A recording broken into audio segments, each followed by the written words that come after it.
friends, Sero here on a journey of becoming myself. Zero to Sero. Happy Sunday. Hope you're well. So today is my last day in Plymouth, Massachusetts, where I've had the privilege of being hosted at a beach house for my Solitude retreat for the last 4 weeks. So I'm a little bit sad that it is over. While I am glad as well to be reunite with humanity in some ways. I did have a friend come visit me for 3 nights and 4 days where we got to go get brunch together, go see Boston together, and just hang out with great conversations.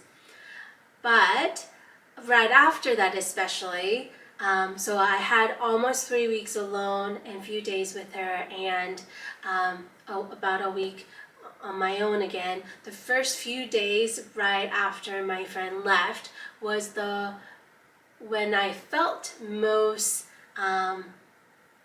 lonely. So I enjoy being alone in many incidents, and I love how I get to enjoy being alone. But it was one of those things where I was like, oh, as I said goodbye to my friend driving away, I was like, oh, I'm left with myself. Me, myself, and I are here. And it just kind of came at a wave, and it allowed me to lean into that sense of loneliness that before I felt it, but not as deeply there. Because that's how we're made. We're not necessarily made to be alone, while we are made to do both, right? We are made to be okay being alone with the Lord who made us as we are, as well as be in community where we grow together, where we even wrestle together with life itself. So it allowed me to just kind of appreciate the community that I have, as well as the gift of solitude that it has been. So last 4 weeks, majority of the time I've spent at the nearby beach, where I would either drive the golf cart that have access here down to, or walk down and go for a walk, or literally just stare into ocean for hours or so, and just be on the date with Jesus every day, which was so good for my soul, where I got to also wrestle with the Lord about some things. And some of those things has been where the Lord literally just sat with me, where I got to lean into the gift of that silence, where it's not the words that needed, but just the embrace, just the solidarity of who He is being with me, and the mass ocean that in front of me reminds me that how grand, how big our God is, but He who still cares and loves a little sparrow like myself, for His eyes are on the sparrow. So I've been able to just enjoy the solitude and the gift of generous hospitality that I've been able to receive by the host of the beach house, as well as God Himself, who said, come and just sit with me. So as I kind of wrap up my time, I also wanted to just share with you the 3 books that God has allowed me to lean in deeper into some of the questions that I've had in this season, and share with you and challenge you to pick up these books, as well as think about what are some of the books that God's inviting you into in this season. So the first book is a Devo by Christine Esau, and it's a Devo for Enneagram Type 4, as well as those that love an Enneagram Type 4 individual. So it's called 40 Days on Being a 4, and it basically gave me a permission to embrace myself as an Enneagram Type 4 more. I do have love and hate relationship being a 4 at times, because it is known as an individualist, it is known as romantic individualist, and I at times felt so misunderstood along the way of Type 4, which is a characteristic for individuals that identify themselves as an Enneagram Type 4. So as I allow myself to feel those emotions and even look back and see the beauty of how God allowed Christine to write such a beautiful Devo, but being that Christine is also a Korean American woman with experience, a pastor who is a spiritual director, to write such a beautiful Devo that challenged me to embrace myself with the similarities as well as the complexity of being the individuals that we are. So essentially it just challenged me to learn to love myself more, learn to accept myself more, see the beauty of representation even in just a book. So that's Enneagram Type 4. Devo called 40 Days on Being a 4. The second book, it's called Lost Woman of the Bible, The Woman We Thought We Knew, by Carolyn, Custis James. And basically this book really challenged me to think about the lost women, lost characters in the Bible, not because they're lost to God, but they're lost to our perspective at times, they're lost to us, which allowed me to also reflect who are the lost women, lost people in our community, including myself at times, that I overlook, don't give permission to fully be who we are.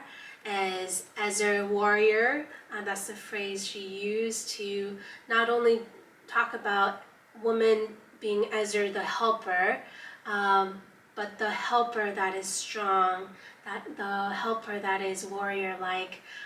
So that allowed me to give me permission to see the lost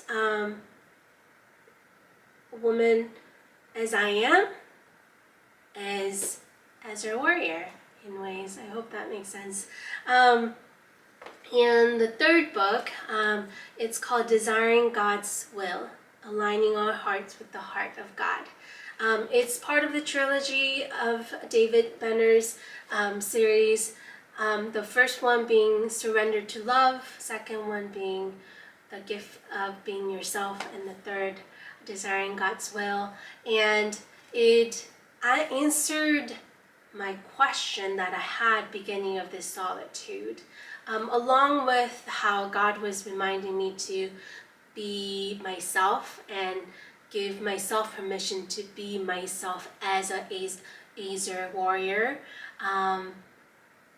as a woman, as a Korean-born immigrant Asian American woman for that matter, and in ways of seeking God's will, God's heart. This book really just answered the question that I had about what is core, what is core strength of who we are, who I am, and what does that look like. And while I desire core, a strong core, not physical strong core, but what does that look like is a holistic sense. So the context of me pondering about the core is essentially 4 years ago when I fell off the camel. Yes, I fell off the camel, and I injured my lower back. Part of my physical therapy that I had to go through was basically being reminded that this will be lifelong healing journey, lifelong strengthening journey for my core, my abs. So even this summer when I was taking the bar exercise class, and the instructor would say, use your abs, use your core, use the strength of your core. And I would just kind of laugh at myself and be like, where's my core? Are you there? Are you getting stronger? But it kept that question, like, or that phrase, where's your core? Or use your core. Just kind of kept pondering, like be something that I kept wondering and pondering about. And this sentence really clarified for me. It says on it's on page 112, last chapter, the heart is our spiritual center because it is the seat of imagination and intuition. I'll read it again. The heart is our spiritual center because it is the seat of imagination and intuition. And being challenged how heart is basically a way of accessing wisdom. Heart is where we go on the journey, that core journey to align our heart with God's. And while I know what that means, I think with my head to my actual heart, my core often is something that I struggle with, along with my identity aspect of who I am made as and who I am made with shape of, and in ways that core being that longer I lean into being with the Lord and understanding His heart, knowing His heart, His love more, that I learn to surrender to, that allows me to embrace the gift of being who I am as a Korean American woman, as a warrior, allows me to strengthen my core, where my imagination and intuition and wisdom takes strength and grow, where it takes deeper, where my heart takes deeper root in God's heart. So obviously I'm still pondering what that means. I will be leaning more into what all that means and what this gift of solitude has been as I start to unpack more. But I wanted to just simply share that with you and invite you to possibly find a pocket of time, if you're able to do what I was able to do. Maybe not necessarily 4 weeks or even 4 days, but maybe 4 hours, where you get to unplug and lean into being alone with Him, being able to go on a date with Jesus, date with yourself, where you get to learn a little bit more about yourself, as well as you get to know more of the one that made you and loves you as you are. So thank you for being part of my journey of becoming and allowing me to be me. So have a great week. 고맙습니다.